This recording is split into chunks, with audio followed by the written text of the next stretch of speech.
Hi again then guys, and so we've got another updated GT6 top speed tune for you today, and this time it's for a model which, as I said, being an updated tune, I have already done a tune for, but we've actually improved this in pretty much every way. This updated version has quicker acceleration, it has 3 miles per hour higher cruising speed under its own power, but also the draft potential is exponentially better than it was before, and it is of course for the Polyphony Formula GranTurismo or F1 car. So you want your racing soft tyres, of course.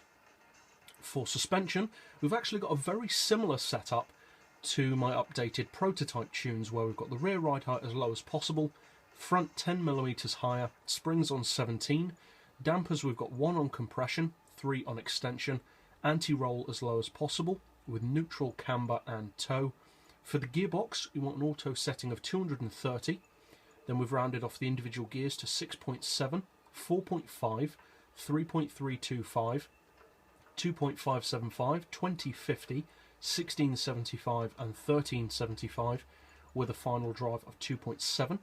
For the diff, the lowest initial torque to keep wheel spin to a minimum, high acceleration and low braking. There are no power upgrades of course, but be sure to give it an oil change, and of course you want your downforce set to a minimum. Traction control, obviously, you do want turned off. And so, like I said, this is actually improved in every way over my existing tune. My existing tune for this car was still pretty rapid. It would do 277 miles per hour in 7th gear. But that was the problem. You had hardly any draft potential. If I remember correctly, it was around 500 to 1000 RPM of draft. So you could probably draft that car up to about maybe 300 at best, probably not much more than that, whereas this tune is 3 miles per hour quicker.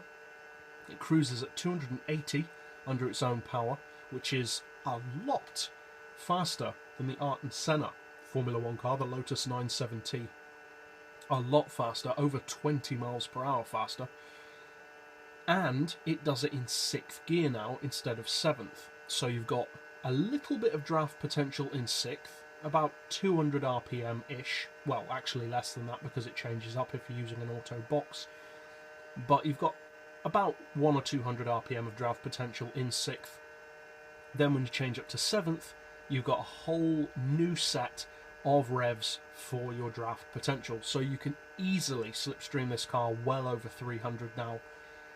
It cruises faster than before as well, so even without slipstream, it maintains that speed much better. As far as handling, obviously raising the front end does make it a little bit different than it already was in handling.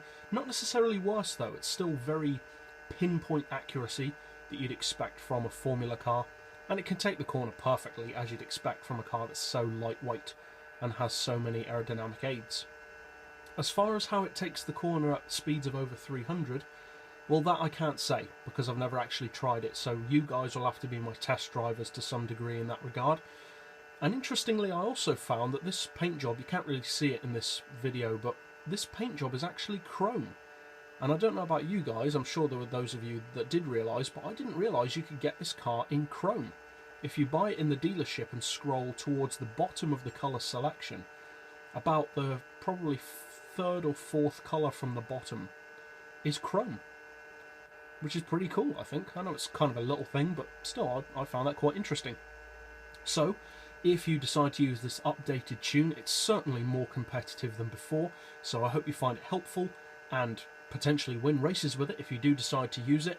And if you're new to the channel, or just found this fun or helpful in general, feel free to smash that subscribe button if you want to keep up with these kind of tunes every day. And as always, thanks for watching.